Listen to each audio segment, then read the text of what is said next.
Welcome to Microsoft Teams. I'm going to be showing the desktop app, but the browser version also works just as well. The biggest thing about Teams is that you have to start thinking of it less like Google Classroom and more like working with a business, because Teams is structured not only for the classroom, but also for business. And it's used by 91% of the employers in the United States and across the globe. What's great about this is that you are learning a tool that is going to be used time and time again and emulates common communication apps like Slack and Basecamp.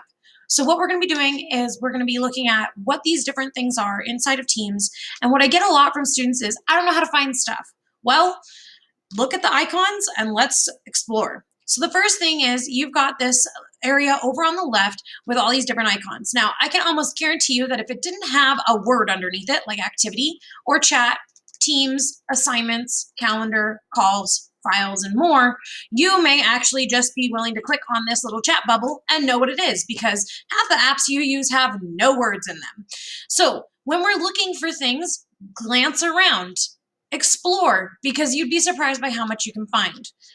Over here on the left, we've got activity. Activity is your activity feed going to show you everything that recently has been happening for you, including any missed calls or calls you may have, any assignments that have been posted, anything that's been returned to you, any messages you received, any announcements you've missed. And this is a great place to start to get up-to-date information. And anything you haven't looked at is going to be bold.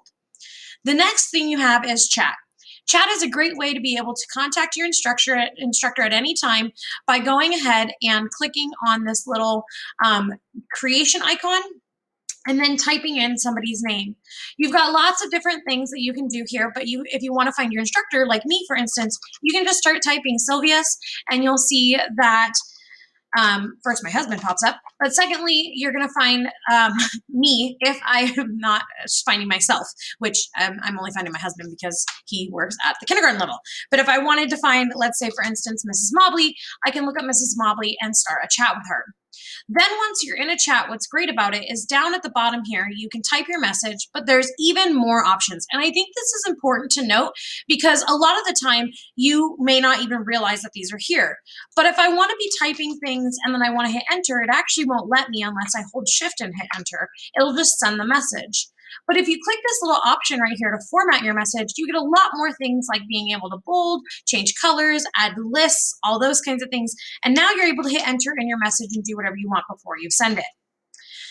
Then you can also look back to messages. You can pin people up to the top if you'd like them to stay up at the top of your screen. You can pop out chats, etc. Remember that every single chat that you do in this area is monitored by the school district and kept as a record. And actually, it's a public record, which means that anybody can access it. So be careful when you're chatting, because it's not a personal chat window for you to just say whatever you want. The next thing we have is Teams. Teams is going to take you to your Teams dashboard, showing you any team that you're a part of. This is a great way to access any of your teams, especially if you have multiple teams at a time. And when you click into a team, it will take you into that team's options, including all of its channels and tabs and resources. The next thing you have is assignments. Assignments can get pretty confusing if you have a lot of classes. You may have multiple classes that are showing up, and it's going to show by due date, so keep this in mind. If you're wanting to see assignments just for a specific class, you instead want to go back to the team, go to the team itself, and then go to the assignments tab to see the assignments by date only for that class. If there were assignments available, it would be showcasing those assignments by class. The next thing you have is the calendar. The calendar is going to be a great resource in the event that you are going to be at home and need to access class. You'll see that there are meetings here that you can access, and you can join those meetings by just clicking on them. And shockingly enough, this works like a calendar. So you just need to find today's date, what time it is, and join that meeting. Then you've got calls, where you can just call your instructor or other individuals directly and video chat or voice chat.